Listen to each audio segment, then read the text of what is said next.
really felt like, okay, I have to push myself back again and help her. So I saw her suffering, and that was quite hard, and I tried to figure out a way that I can cope with it. And I figured out that talking for me is a medium or a tool that can help a lot. And so I not only started talking to my mom about my issues, like what people think about me and my height, my look, my weight, whatever, but also like the incident with my granddad. I started talking, and I started not only talking to my family, but also to friends, because I felt really alone in that situation. I felt I'm the only one that has mental difficulties, and I figured that that's not the case, that a lot of people suffer from different things, even though they might not have the same experience that I did. They have other experience. And that's why I joined this great opportunity to become a volunteer in the Euro Youth Mental Health. So thank you a lot, Nick, in that point. So talking helped me a lot. And this is kind of what I'm still doing during quarantine. So coming back to this current situation, Germany, maybe some of you are from Germany and you know how the situation is, but it's every city treats a little bit different. So in Berlin, if you go in a park, it seems quite normal, but you're still in quarantine. You're still not allowed to talk or meet people, and you have to wear a face mask. But they're like slowly, but they are having some relaxation of regulations here, which is good. But when I first heard that here was that everything is going to be in a quarantine and you're not allowed to meet people, and I'm completely out in the social world, I was quite shocked, and I was like, okay, I don't know how to cope with that. So I went to my parents' house, and to be honest, I'm 24 years old. I live the past 6 years by myself, and it was really difficult for me. And that's quite embarrassing, but I went nuts in the sense that I was like not knowing how to cope with the situation, being at my parents again, even though I love my parents. But I was acting like a 5-year-old person that screams and yells and cries and everything, because I was so overwhelmed by the situation. And again, talking helped me a lot. So I talked to my parents, and found a way to that. And now I'm actually back in Berlin because I felt like I need to experience what it means to be by myself.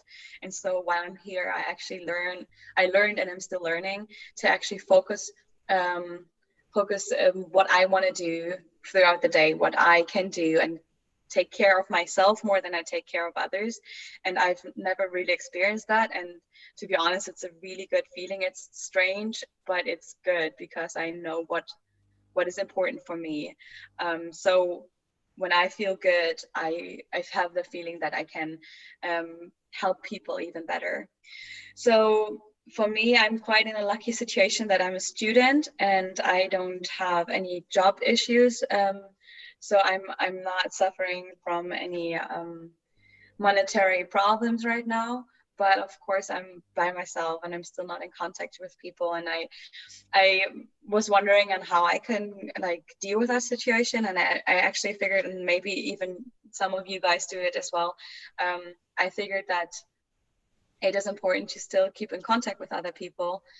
But for me, I experienced that even though the situation is a crisis and everyone is affected by it, and it's a really new situation for everybody, I had the feeling that it's not good to only talk about the bad things about it, but I started to talk priorly about the good things, because I feel like if you notice what you have done good throughout the day, like even if you had a really nice breakfast or took a really long shower, went on a walk, even if it's raining or anything, then that gives you a positive attitude towards the day.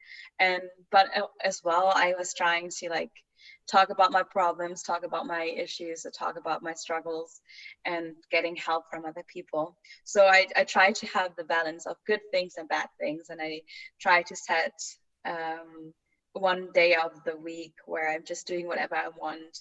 So to take care of myself. And I actually became a quite weird plant lady because I do macrame. Maybe some of you do it too. So I have a room full of plants, but it's really enjoyable and I've never done it. So I'm experienced right now so many things that I have never experienced before. And on one hand, I'm thankful for that, but of course I would rather be out in the social world and not joining you guys on Zoom, but in person. Yeah. Brilliant. Thank you very much, Paulina, again, for sharing with us as an audience very personal insights into your experiences with mental health and currently what you're doing. Now, I'm not entirely sure what macrame is, so I'm going to have to look that up, or that can be my question to you later on. So that's two expert by experiences, insights that we've had today. Just to make people aware that we are now live on YouTube. I tried YouTube yesterday, it didn't work, but Facebook Live worked, and it seems to be the other way around today. Don't ask me why that is. Coming next, we've got two speakers from kind of mental health research therapeutic world who are going to talk to us about their current insights in relation to public health and kind of young people's services and the aftermath of this pandemic, what that might look like and how things might change in relation to that. But just before we do, I just want to remind people that to get involved, you can still go to www.menti.com, type in the code 1377, give your insights, and also type questions in Q&A in the Zoom chat if you are part of the Zoom platform joining us there today. So without further ado, I'm going to now bring us to Julian Edbrooke-Childs, who is going to be one of two speakers on this segment. If you can introduce yourselves and your roles as well before you get going, and then hand over after yourself, Julian, that would be great. Julian, over to you. Well, first of all, I want to say thank you, Nick, and to Euro Mental Health for arranging this fantastic event. And thanks to everyone who's taking time out to watch it.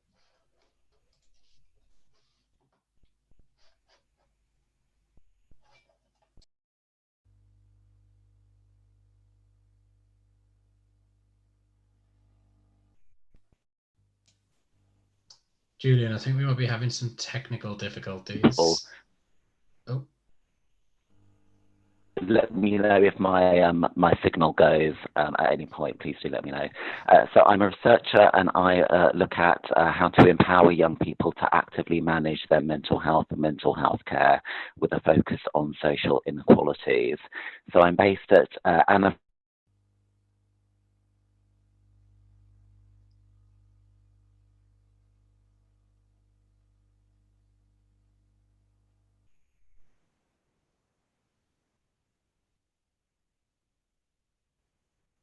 Wanted to think about some of the reflections on youth mental health and care during COVID-19. I was going to do this in sort of three short parts. First of all, looking at kind of what we're learning from the research literature at the moment. Second of all, thinking about some of the reflections and comments we're hearing from young people and families that the centre's supporting at the moment. And then finally, I wanted to kind of briefly touch on some of the kind of digital resources that we're working on to help support young people and families during this time. So to get started with the research, I wanted to first of all preface this by saying this is kind of published research that others have worked on. So this isn't my own research that I'll be talking about, but if people are interested in reading more, I can send the list of references later on. As will come as no surprise, I think there are widespread concerns about what the long-term impact of confinement and social isolation is going to have on the mental health of young people, but also adults, in addition to concerns around fears about contracting the virus, and obviously the kind of physical and economic impact that the virus and plans to mitigate it are going to have as well. So to illustrate this, one of the published review of studies across ages have found that anxiety and depression are quite common responses to the pandemic, with studies showing that between 16 and 28% of people are experiencing these problems in light of the virus. And another study, again, I'm sure will come as no surprise to people's lived experience, but economic impact, financial concerns, impact on daily life, delays to schooling and work, and concerns and issues around family members contracting the virus. These are all associated with increased levels of anxiety. So we know more broadly that confinement and social isolation are important risk factors in the development of mental health difficulties. And some of the emerging research literature coming from places like China has found that about 40% of young people experience psychological distress in the weeks after the outbreak. And another study looking at primary school students in particular also found quite high levels of mental health difficulties during the pandemic, with around 20% of primary school students reporting levels of anxiety and depression. And obviously we know that there are going to be additional concerns for young people from vulnerable groups. Some young people with physical health problems may be experiencing prolonged restrictions due to what's called in this country shielding. Young people with physical or mental health problems may be experiencing exacerbated symptoms due to the additional stresses, limited access to health and care, and disruption to routines, as we've been hearing about from earlier talks. In particular, thinking about young people who have physical health conditions. A study in Italy looking at young people with cancer found that increased concerns about the additional risk that contracting the virus might pose to them really kind of highlight the additional complications of having pre-existing physical health problems. And there have also been some interesting case studies of individuals' own experiences, which have really kind of highlighted how the pandemic and restrictions may play a role in exacerbating existing mental health difficulties, again chiming with what we are hearing about in the earlier talks. Also, young people from economically disadvantaged backgrounds may again face prolonged consequences due to residential issues such as overcrowding, limited access to support systems, so perhaps the lack of one's own digital resources and internet access at the home, or a lack of access to free school meals. And there may be kind of longer term impacts around serious financial difficulties that may disproportionately affect young people from economically disadvantaged backgrounds. There's a range of interesting studies being conducted at the moment, and one is called the Co-Space study led by Kathy Cresswell from Oxford University. And here they've recently published some reports about parents and carers' experiences during this pandemic. And indeed, about half of the parents they spoke to thought that their child was concerned about family and friends catching the virus. And parents in this study have also been reporting that balancing kind of home and work life and children's well-being and education is particularly challenging during this period. Interestingly, about 80% of those parents responding reported that if they had, or their children had been previously accessing support service, 80% of those support services had either been stopped or postponed during the pandemic. So I think it's really important to think about how we can be continuing to support young people and families who were accessing services and are unable to access those services during this time. I think it's also important to think about the kind of other side of the coin. So there have been reports and a range of kind of blogs and other published materials where individuals with pre-existing mental health difficulties were actually reporting that, you know, this experience, having experienced challenging life events previously, had actually put them in a good position to be able to respond to the current situation, additional stresses, and the experience of additional restrictions. So having that kind of pre-existing experience of living through difficult times and how to manage these difficult times can help to put in a has been helpful learning in how to respond at the moment. Before I move on to talk through some of the things we're hearing about from the schools and young people accessing services that we're working with, can I just check, Nick, is the sound quality okay? Hi, Julian. Yeah, thanks for asking. You dipped out once or twice at the beginning, but since you've been absolutely fine. So okay, carry on. Brilliant. So yeah, I just wanted to give a bit of a snapshot about what we've been hearing about from either young people and families we're working with or other professionals and schools that we're working with. And I think it's fair to say at the centre there's been a huge amount of work to shift our work to being delivered remotely or online. So there's a range of support that's being provided to schools and to young people at the moment. Say, for example, we have a Mentally Healthy Schools website, which is primarily to support primary school pupils, but there's a range of general kind of mental health resources there. And we've also been doing COVID-19 toolkits in particular and developing new resources to support the young people during this period. So do check out Mentally Healthy Schools for some specific resources. And also I'll be coming along to talk about some of the things we have on our own Anna Freud website that you may want to check in about.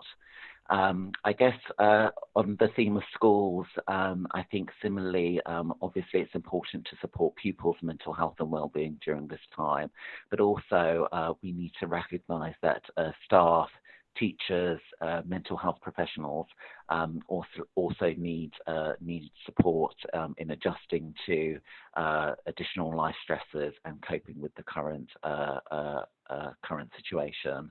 And I think one of the real concerns we're hearing about is how professionals can support the most vulnerable. So we've been working really hard to develop kind of bespoke toolkits and resources to really try and make sure we're supporting the most vulnerable young people. I think some of the issues we've been hearing about probably won't come as a surprise. So obviously boredom can be a real issue at the moment. Finding things that we can do to replace existing hobbies or existing activities that we find helpful in promoting and protecting our own mental health and well-being, particularly how we can still connect with friends and family, and how we can do this in new online ways. Also, one of the interesting things we've been hearing about is the tension that can arise in families, for example, when one young person and their family might be adhering to the social distancing measures, but actually if that young person's friends, family, for whatever reason, are going out more and are not necessarily adhering to the restrictions to the same degree, you know, this can create tension for families if a young person feels out they're being treated in a different way to their friends. I think the disruption to school has obviously been a massive issue. I think doing homeschooling has been a real adjustment, and also maintaining motivation and engagement for schools if, for example, exams have been cancelled, can be really challenging. And I think this idea of the exams being cancelled, in a way, for some, understandably, has been a source of relief, and people have been happy about it. But also, they've been feeling that they've been missing out on something they've been working incredibly hard on, and may have important implications for the longer term. Similarly, concerns about the future, uncertainty, what school life is going to be like. Will people be able to go back to school this year or in the next academic year? For those transitioning either out of school or from primary school to secondary school, the disruption to these important milestones has definitely created a sense of loss in many young people. Complications around family life, having extra time at home with the family, young people feeling frustrated about not being able to have time outside, is obviously a challenge. Managing increased time online has been another challenge, as have kind of sticking to general routines and trying to keep a pattern to daily life, whilst also navigating concerns about one's own health, family, and the virus and the kind of the general situation. Balancing all of this whilst also to maintaining a semblance of routine and structure to life is a challenge for young people, and I think for all of us as well. So the last area I wanted to briefly touch on was some increased digital support, in particular that we're providing at the Anna Freud National Centre for Children and Families. Do check out our website and also On My Mind, where we have a range of free online resources that have been created with young people for whatever stage of the mental health journey you're on.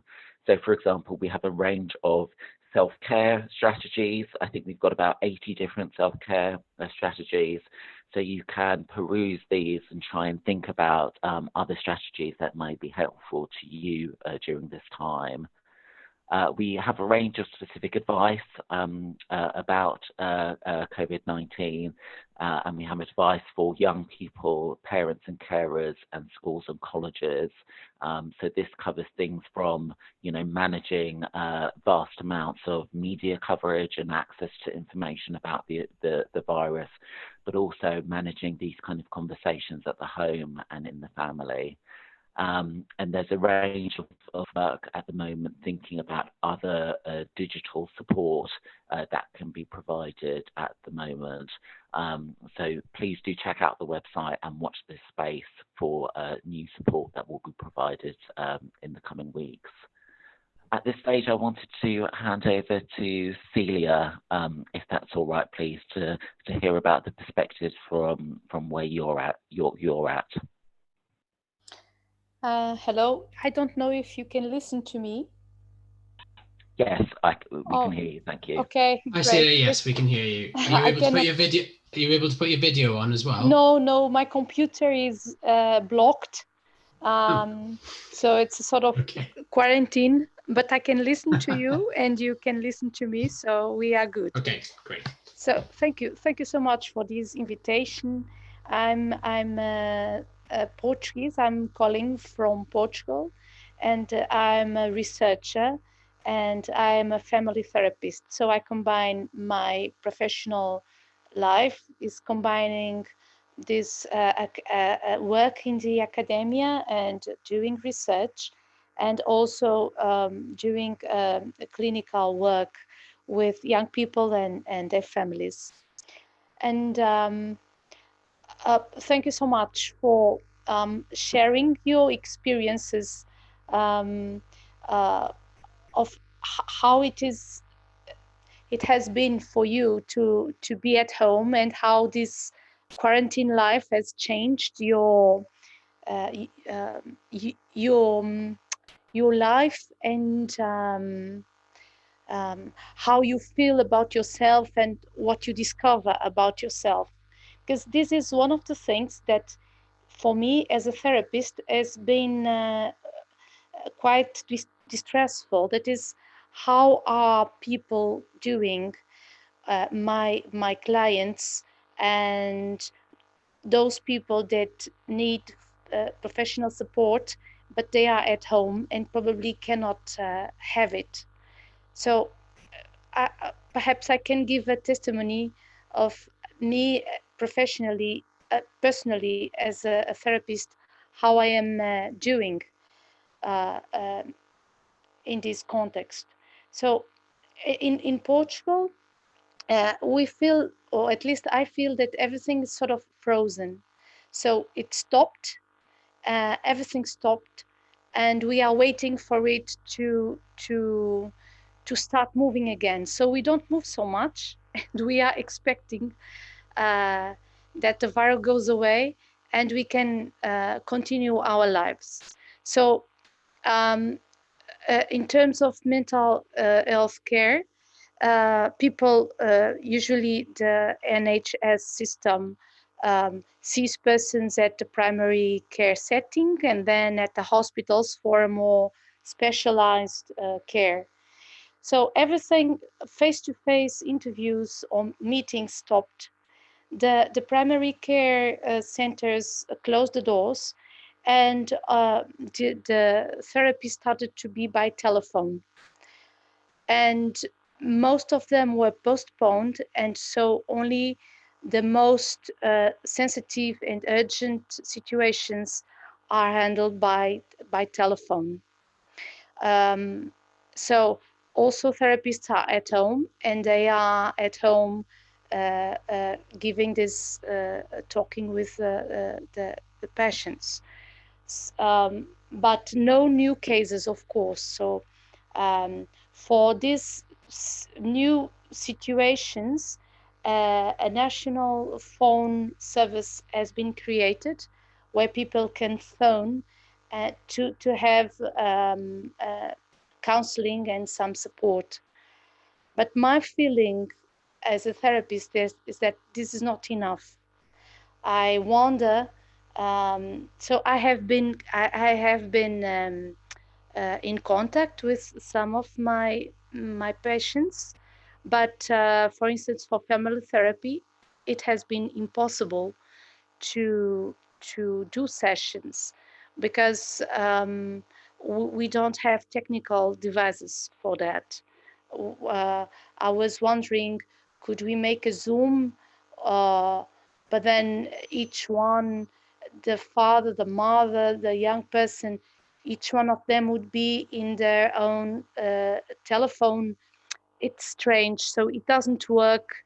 So we are postponing the family therapy sessions. Um, so I I've been doing some online sessions with individuals, not with families.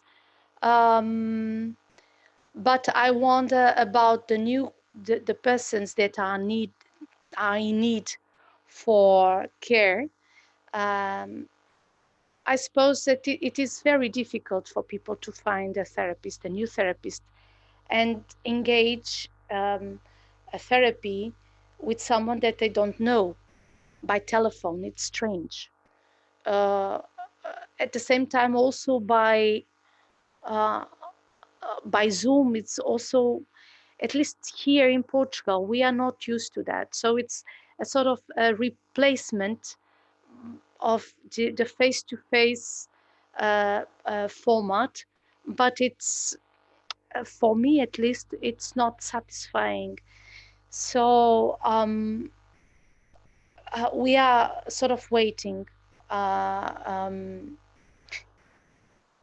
on the other hand, in terms of research, this has shown that we really need to prepare uh, the care systems and the hospitals and the primary care settings. We need to prepare the services for a flexible care. that allows to combine distance support with face-to-face, or I don't know. Uh, we really need to move on, and perhaps this crisis will help us, because we must do something, because what we have now is not enough. So, because of the need that we are facing, I believe this is also an opportunity to move on to a different way of organizing mental health care that has to combine digital components, but I also believe with personal face-to-face components. Um, and this must be based, I believe, in this sharing, as what is happening in this meeting now. It's this sharing these experiences um, of people, so therapists, young people, their families, and so we can um, create, that we can be creative, because um, we cannot transpose care as we do now for at distance. So we must create something new, and we must do it together. So uh, this meeting is really uh, helpful for me, and I hope we can collaborate. And if I can be useful, um, please, you can count on me. So thank you.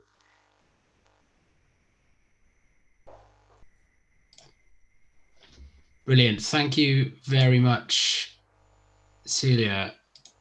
There we go, just spotlighting myself.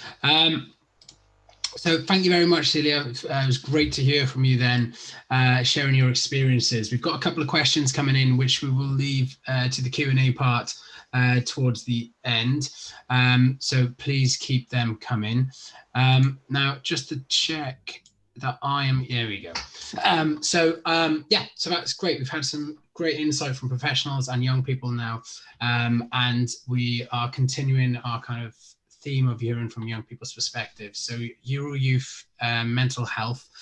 We've developed a survey that we're trying to get as many young people across Europe to fill in, to ask quite broad questions about the current kind of situation that they're going through, what they miss the most during COVID-19, and what their kind of anxieties and fears are potentially of the future, or do they have any?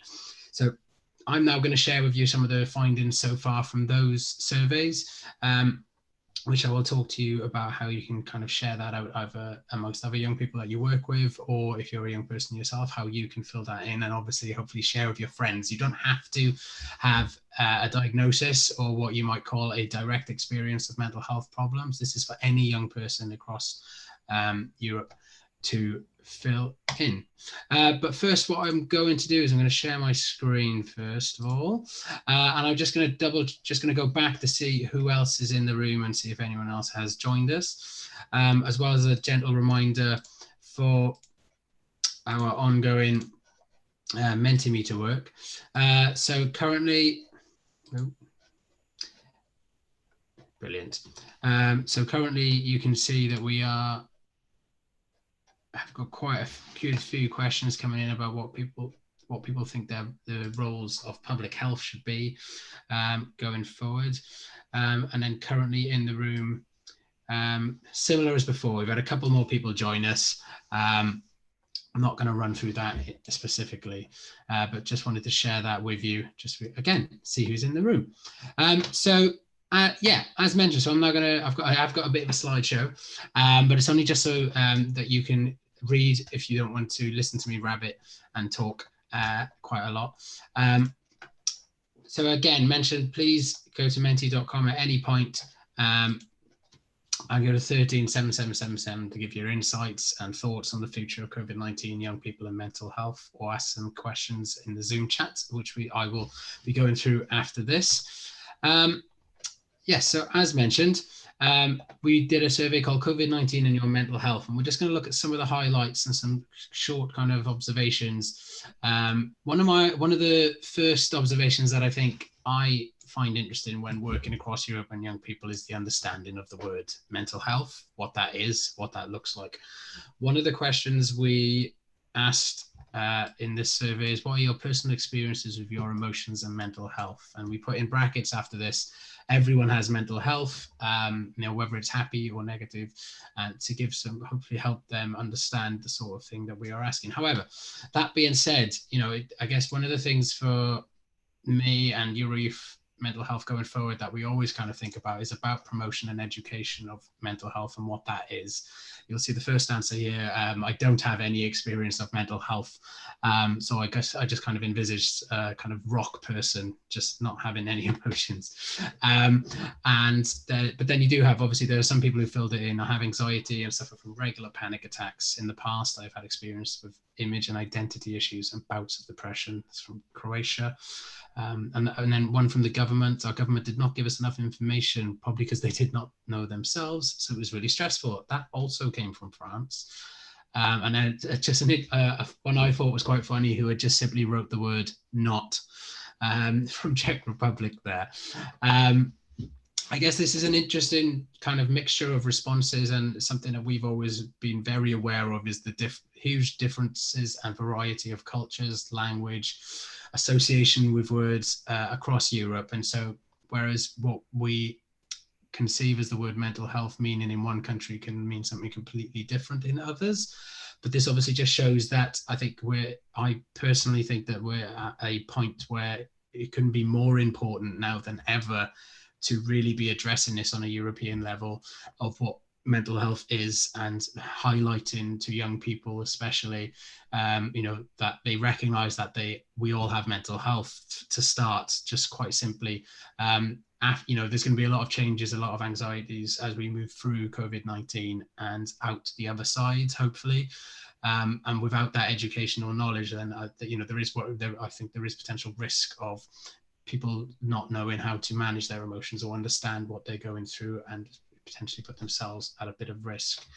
So then after that, we has how has it affected your life?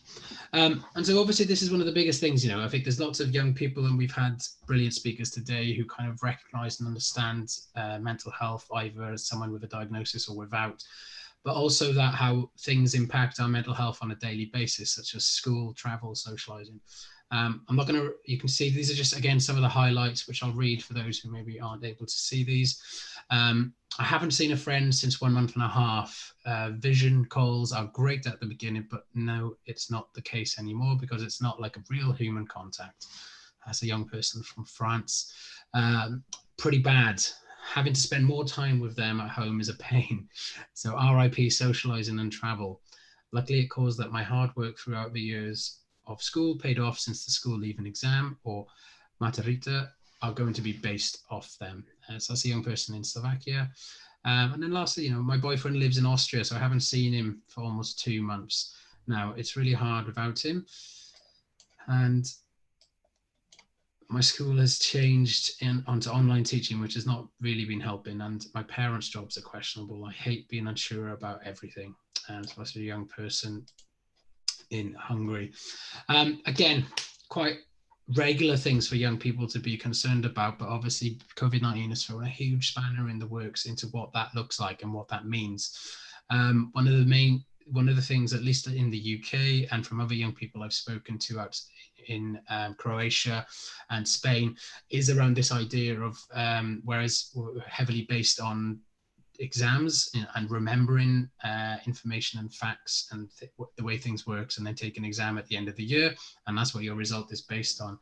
The young person mentioning here from Slovakia, that lucky they worked hard quite a lot all the time, and therefore their grade is now going to be okay. Whereas from a personal point of view, I didn't work very hard throughout my years at school, but would buck down towards the end and still manage to get good grades. And I mean, there is something to be said for working hard the entire time in school, but there's people work and learn and thrive in different ways, and this includes education.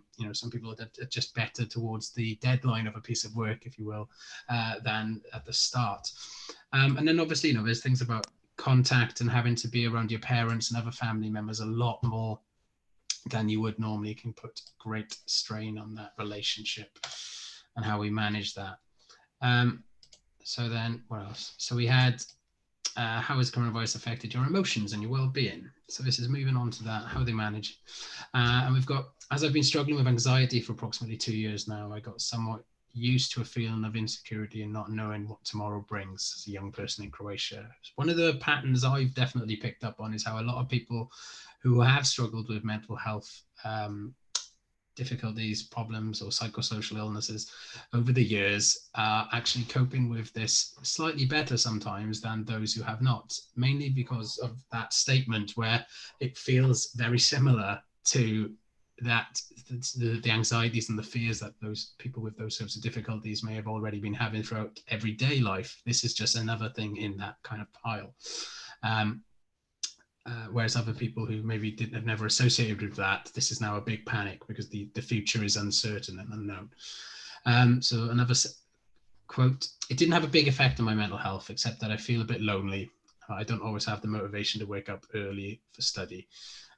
Someone in France. "I can't see my friends and finding a structure is hard." Someone in the Netherlands. "I can't get an appointment with a psychologist." Someone from the Republic of Ireland. And as Celia just mentioned, that lots of types of therapy are having to simply be postponed. And someone from the UK saying it's been okay just switching to online socializing. It's really interesting to pick out all of this information that young people are sharing across Europe. And it's worth noting that we've got low numbers at the moment, so we're hoping to broaden this survey across Europe and get more young people filling it in as we go forward. But lots of different experiences and lots of different understandings of what's going on and how they're coping with their well-being.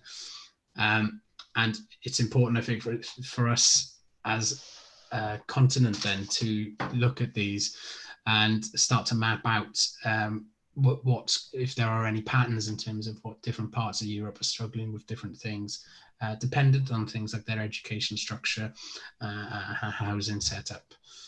So this slide. So this is a simple one about how comfortable do you feel about the future.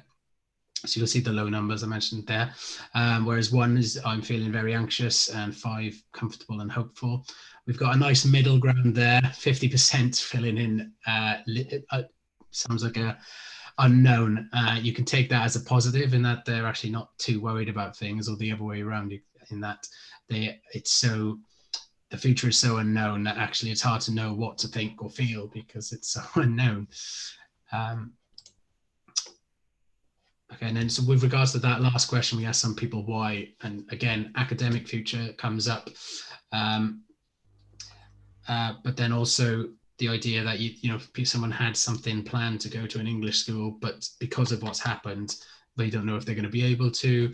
And also, the relationship, again, we mentioned the relationship with parents and how if parents are going to feel comfortable with their children doing certain things in the future. And obviously, Julian, I think it was yourself, you mentioned about the peer pressure from young people and other families, where different young people and families are understanding lockdown or physical distancing in a different way.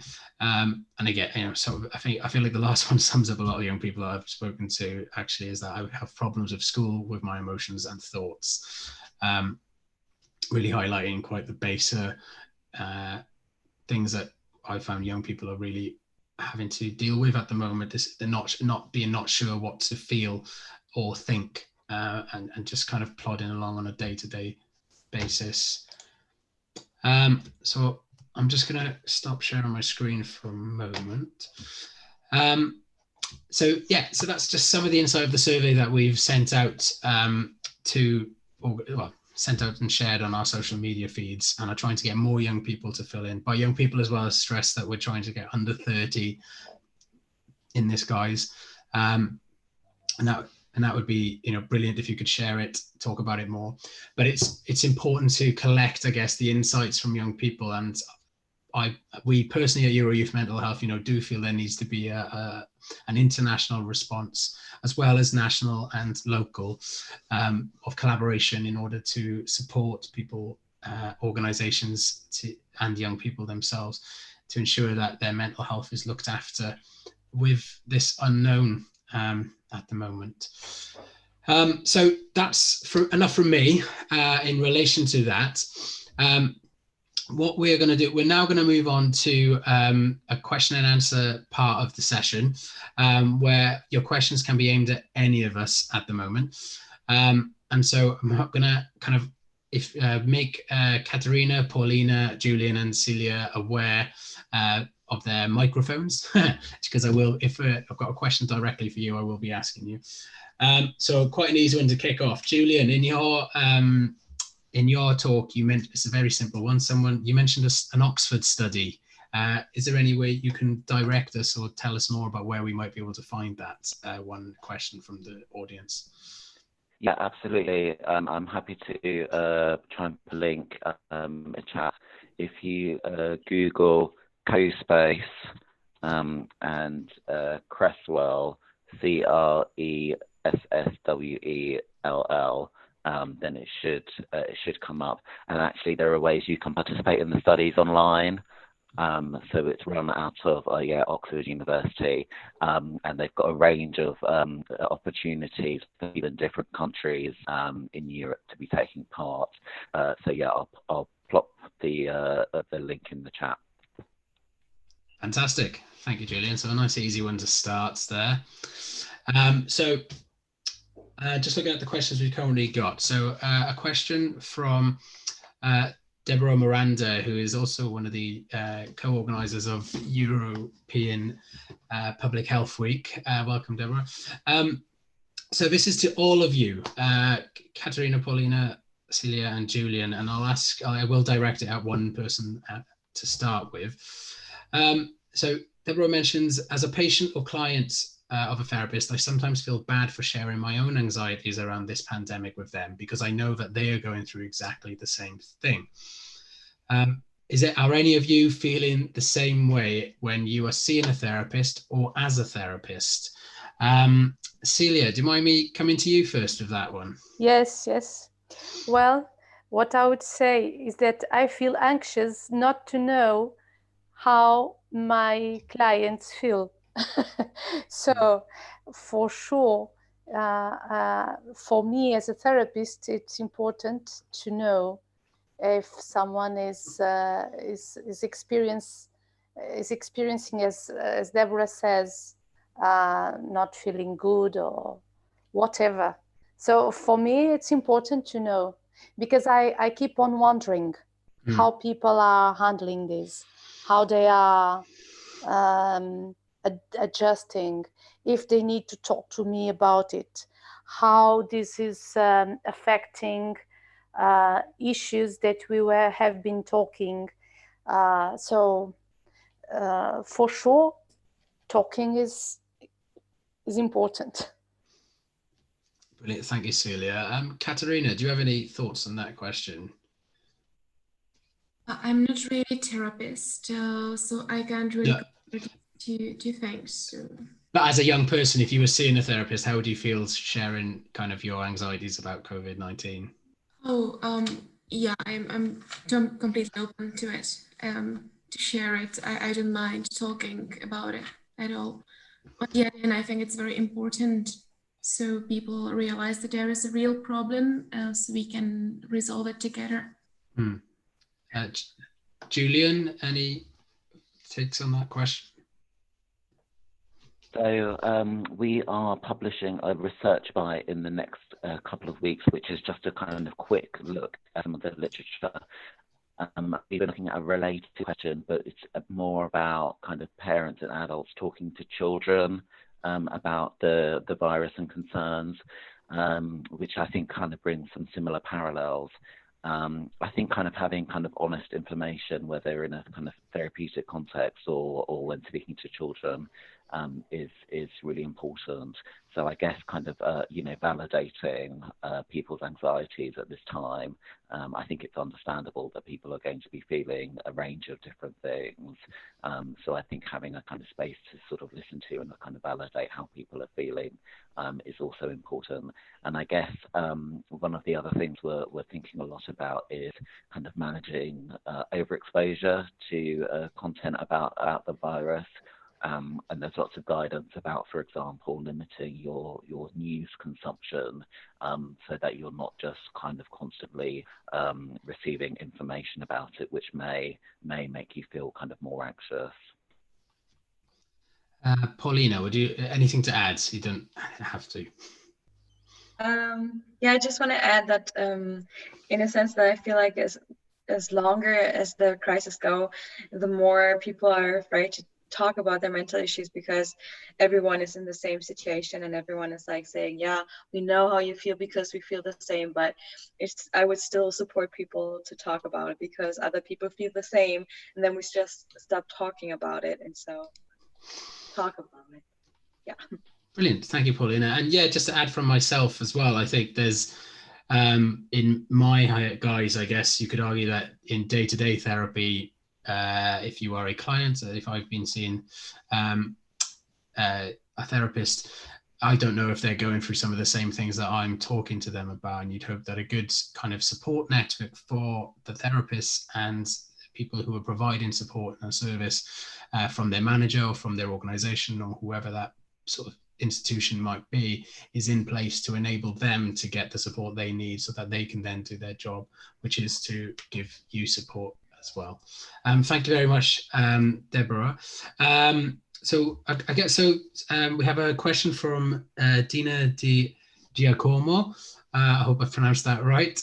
He's asked specifically Celia, but I will open this up because it lays on a very obvious question that I was going to put on as well.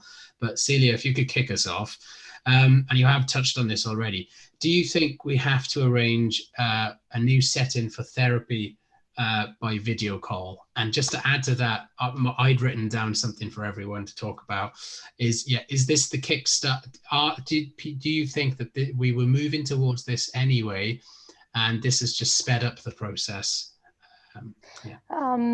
I think that we were already moving because there are already projects for the development of digital forms of psychotherapy. What I think is that now, in a brutal way, we have discovered that we will need to implement solutions at a national level. And I believe that those solutions have to be built with young people and families. And I give you an example. While in the literature it said that people, for young people, might find it more easy to talk about themselves because they don't feel so anxious in front of another person. I know some situations, some people that needed urgent psychotherapy session, and they said, I don't want to talk in Zoom or Skype with a therapist as I do with my colleagues, my friends, of my teachers. I need a human contact. I need to be in the room with that person because I'm going to talk about the most painful and personal issues, and I don't want to do that for the screen. So people have different preferences and needs, and I believe that we have to work together to find flexible ways so that our offer can fit these preferences and can be flexible enough to respond to the needs of people. And what I think that what has been done so far in terms of the development of these digital psychotherapy interventions are not flexible enough, or they are in a starting point. But that's it. I think we are, this is now, this is the time for it. And I think that we can use much knowledge that has been, we do already know much, but this has to be used and applied in a collaborative way and flexible and creative way. Thank you, Celia, for a very comprehensive answer. I think as a mental health youth worker, it's all about flexibility in my entire career. So I echo your statement about the offer of flexibility. Paulina, do you mind? I'm just curious, what's your take on this kind of idea of moving therapy towards a digital offer, to doing more video calls? What do you think that means for young people and that sort of world?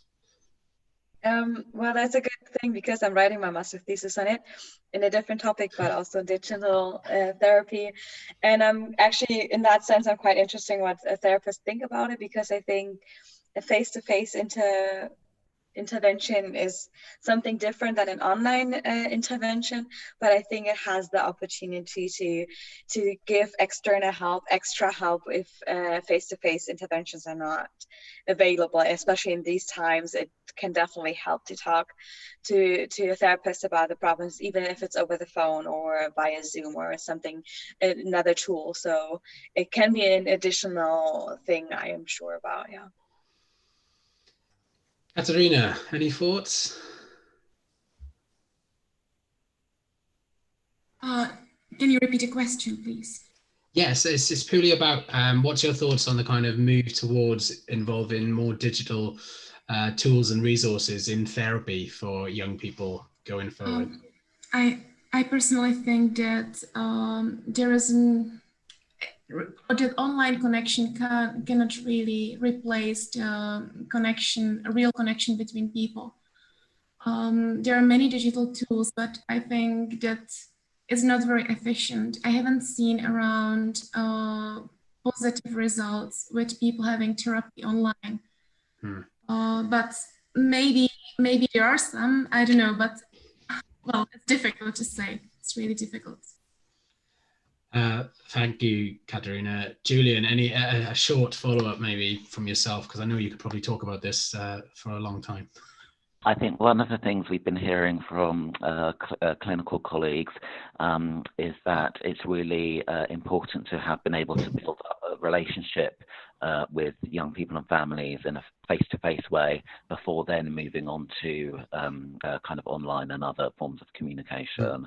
So I think when thinking about how we can continue this going forward, how we can sort of retain that space for relationship building, similar to kind of what others have been saying, I think kind of digital has the role to complement face-to-face work, but I think there will always be an important role for face-to-face work. And I guess going back to what Celia was saying, I think kind of making sure people have a choice in different digital interventions that are evidence-based, I think is something we need to do more work on, so that people can be choosing different interventions that will kind of best address their needs and preferences and that have a good evidence base behind them.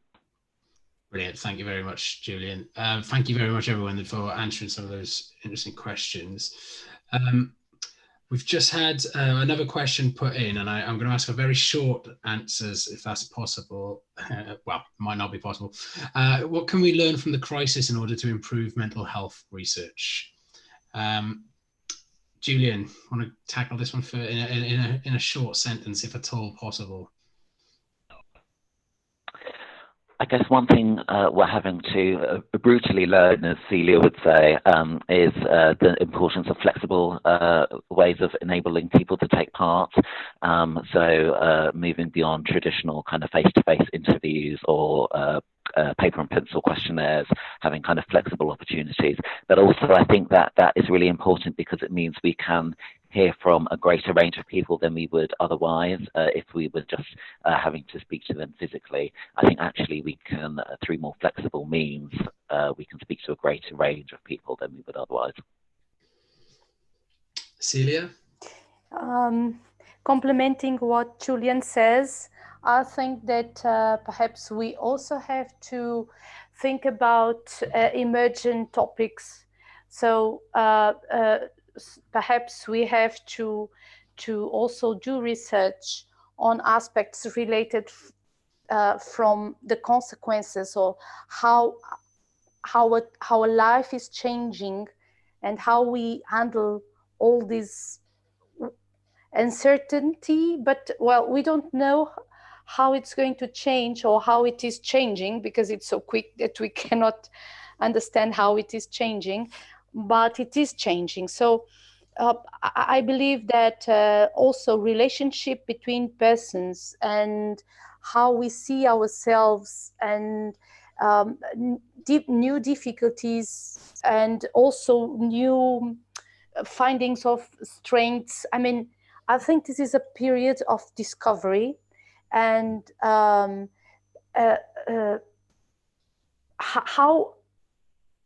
we balance and how we are happy and how we balance our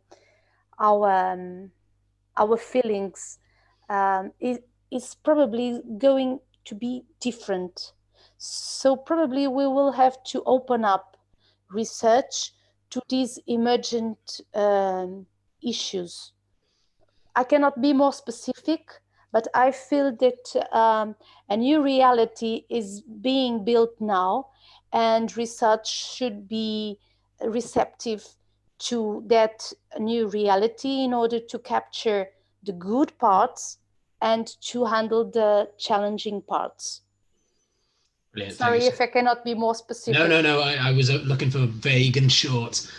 Brilliant. I'm going to move us swiftly on as we've not got long left, and there are two more things I just wanted to share with everyone. So at the start of this session, I have been directing people to menti.com, and in relation to the idea, to the acknowledgement of it being European Public Health Week, one of the questions we had on our Mentimeter, if it would be so kind as to move over, was about what role do you here we go. What role do you think public health institutions should play in supporting young people's mental health post-lockdown and beyond? And I'm just going to have a look at some of these answers. People can still add more if you'd like to, if you've only just joined us.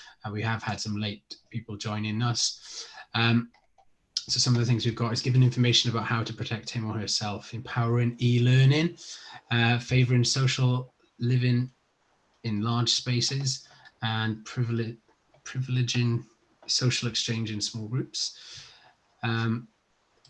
providing perspective economically and beyond, and promoting resilience.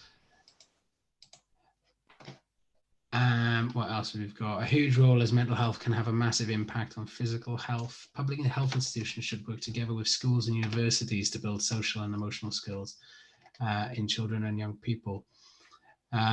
Offer both traditional services and e-health services. So that's obviously coming from what we've been discussing about flexibility.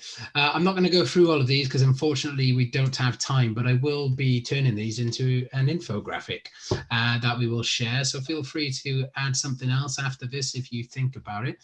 I'm also going to share, so what next? So get in touch with us to collaborate or hear more about our work. Can I just check that people can just currently see a PowerPoint? Can someone just confirm that? Sorry, I've just had something come up.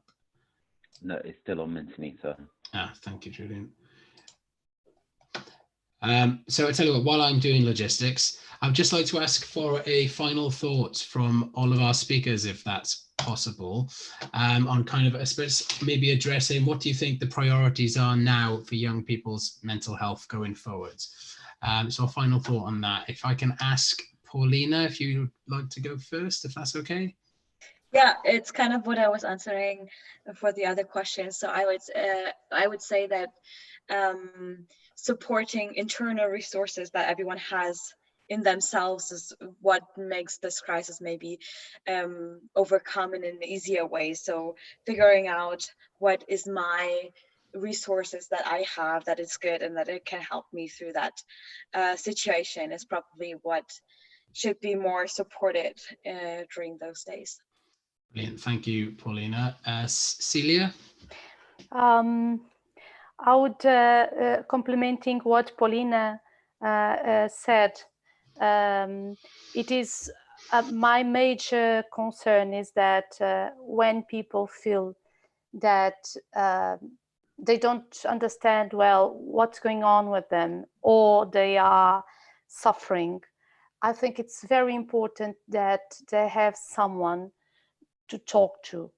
And that means relatives, friends, but a professional. So I'm most concerned with the accessibility. This knowledge, I think it's important that every young people know how they can get professional help, and they can ask for it and get it today in 1 hour. And I believe that that is not happening. And I think that's the one of the priorities at the moment. Thank you very much, Celia. Julian? I think obviously the current situation is really serious and needs attention. I also think we can't lose sight of the fundamentally important role of mental health and young people's mental health during this period. So I think we need to keep looking after our own mental health, supporting those around us, but also just be prioritizing work in this area. Whilst there's kind of other really important things going on, I think we can't lose sight of the importance of mental health during this period. Brilliant. And lastly, Katerina. Thank you. As for me, it's very difficult to say because for me and my mental health state, it impacted enormously, and I couldn't find a lot of positive things and the way how I could benefit from this situation. But what I would recommend to everyone who is suffering from some mental issues, having depressions, anxiety, suicidal thoughts, it's very important to work on your inner self. Try a new hobby, go to nature for a while, write a journal, or trying to speak up with your close one or with someone with whom you share, with whom you live, and try to talk about it. Don't be afraid to speak up, and don't feel alone. Yeah, that's it. Thank you so much. Brilliant. Well, thank you very much for your final thoughts there. I think it's never a more important time to talk more than ever now, given that we have no physical kind of awareness of our friends and family and how they're doing. We can't see their body language or anything like that. So talking is important and trying to look after each other. So that brings us to the close of our webinar workshop. If you'd like to get more involved and hear more about the work of Youth Mental Health, you can get in touch with us at info@EYMH.org. You can also help us out if you would like to help out with a variety of tasks, from being an expert by experience like Katerina or Paulina, to just helping us out with social media, fundraising, setting up workshops, training. Then please join us as a Youth Mental Health activist. The link can be seen there at www.eymh.org/volunteer.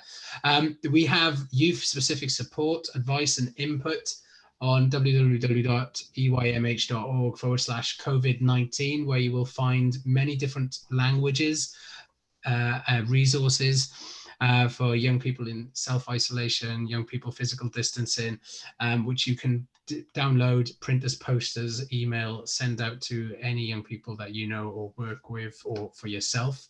As well as the survey that we're trying to get more young people's involvement in is on that page, as well as a mental health crisis map that we made with Mental Health Europe a while ago for every country or most countries in Europe. So if you are in urgent need of some support, please do reach out and talk to someone. Tag us in anything you want to know about. Hopefully you've covered most of the questions in Zoom, and follow us on all our social medias. We are on Twitter, Instagram, Facebook, and so on. And a big shout out to the European Public Health Association, who are running their European Public Health Week this week. There are many more webinars, workshops, interactive activities online today and the rest of this week. Today's Mental Health Day, but every session will always touch on mental health, as mental health is a big part of our lives. So yeah, that's it. So I hope everyone enjoyed. Please feel free to give any feedback or get in touch, as I said, if you'd like to get more involved. Yeah, and we wish everyone happy mental health. Take care. Bye. Thank you. Bye-bye. Thanks.